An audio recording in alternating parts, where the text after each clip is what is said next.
Same token, the whole the security of the whole nation is held at bay with that low dollar.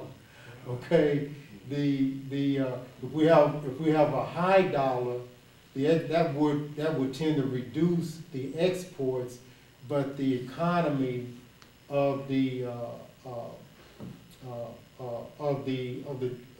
domestic economy of the United States will be operating toward what it is supposed to be operating toward. Okay, and so it is a false choice to choose between a low or a high dollar.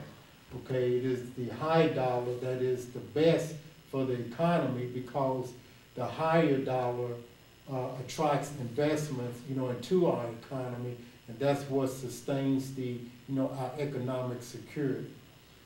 It's amazing to me that these principles that you understand, it appears so well, are like foreign language to so many people who are in leadership positions. I would dare say that there are many of our representatives at the local level, perhaps state and maybe national, that really have been led to believe and do believe that the low dollar is better for the nation than the high dollar. Right. That the low interest rate is better than a higher interest rate. Yes. And to be quite honest with you, I've been looking and thinking along those very same lines, but I have not witnessed any improvements. Instead, it seems like the situations, the lower it gets, it seems like the worse it gets. Right, the economy, right, it is impossible for the economy to rebound and to sustain any significant growth with a near 0% interest rate, because everything, any available money is going to seek higher interest rates, overseas. And so our banks and financial institutions are not drawing in the cash flow from first-tier investments, okay, to loan out to the economy. It is an impossibility. And Professor Sachs, as a matter of fact, from last night's interview with Charlie Rose, pointed out that most of the U.S. corporations are keeping their holdings overseas. Okay, that they're not keeping their holding, the vast majority of their holdings in the United States. So, the proof is in the pudding right there. Okay, and so it is critical at this point, okay, during this revolution, that Americans begin to turn their attention, to this model. Okay, that they cannot continue to allow the politicians to tell them that a low dollar, is within their best interest. Is anybody else with the question? My first question would be, whose decision, Daniel, was it that allowed the investment bankers to deal directly with the feds instead of through the commercial banks, therefore competing as we would for that money at maybe a competitive interest rate? Who would be involved in making that policy that would allow such a seemingly conflict of interest? Well, Steve, that decision will be made by the Federal Reserve Board. And the announcement was made on May 2nd, 2008 by Federal Reserve Chairman Ben Bernanke. However, such a policy could not have gone forward without the approval of the president. A lot of people believe that the Federal Reserve operates independent of the government, but in reality, from a practical standpoint, it does not. The Federal Reserve, the chairman of the Federal Reserve is hired or fired by the president, okay? And that is how the president is able to control Fed policy. With that there, before I lose my thought train, when we talk about the investment bankers being the Goldman Sachses of the country and the Merrill Lynches, Yes. the very investment bankers that sent perfectly fine retired people back to work because of just mismanagement and fraud, for them to be allowed to do business directly with the government for borrowing money without going through the commercial process, which probably has some security blankets in there for borrowing the money, just seems like a unbelievable conflict that unless somebody really was in line to benefit greatly, no one would approve that because it just doesn't make any sense. Exactly, exactly. Now that the, this fundamental information is laid before you, okay, you can see the common sense of it, okay, that what they have done is, is not good for the country. Our economy is suffering from it. Now, addressing, the legalities of it, okay, is beyond the scope of this letter to President Obama. What we're trying to do here is to get people to understand the significance of the letter and to send it in to President Obama to get these policies reversed. But I see where you're going with in the with the question of how can they get away with it. And hopefully during the revolution that is occurring around the country right now, the proposals will be made, to the government to address this issue.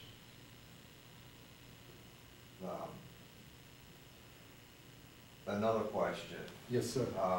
Do you think that the reason the super rich, as was referred to in one of the questions, are able to benefit from some of these policies and from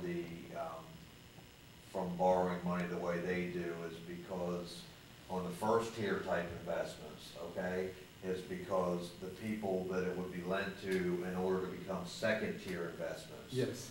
People that own small companies, people that are small business owners, are not able to get that money. And when you talk about 0% and 1% interest rates and all this great money, it all sounds wonderful to the people that are able to borrow it. That's right. I don't see the money and these interest rates when prime rate is so low, so we should be able to borrow it low. It never gets to the working people that can benefit, okay, and capitalize on low interest rates because the banks and investment houses never let it out to the street level where it can be of benefit and stimulate the economy.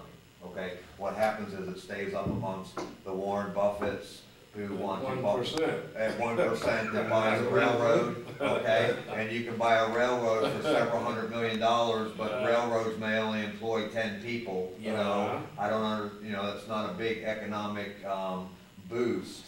But I think that if it could become second tier, where it's out on the street where people could use the money to create jobs and benefit, then that would be maybe a way to think about maybe restructuring some of this policy, because quite frankly, I don't see the money. When you start talking about everybody would like to borrow at 0 and 1 and 2 and 3%, who can do it? Okay, and you might have that answer, maybe not, but I just don't see it getting there. to the people they can benefit. Well, now, that is what the politicians and the pundits have sold us on, that, okay, let's lower, I mean, anybody would want a super low interest rates. And the interest rates, That's right. even for consumers today, are lower than they were, okay, during the economic boom, Yes. okay? However, that is not having an economy based on super low interest rates does not create jobs, as we can see, okay?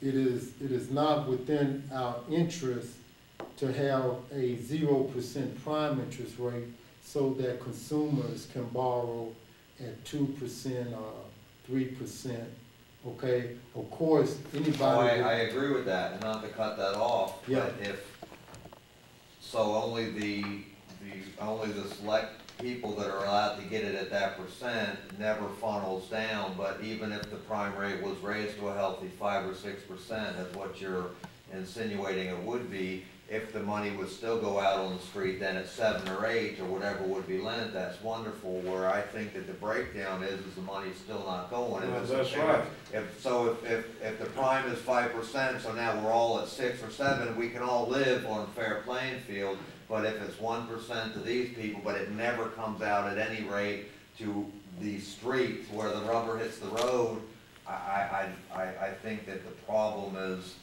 a little bit higher than. Exactly, let me address that. Okay.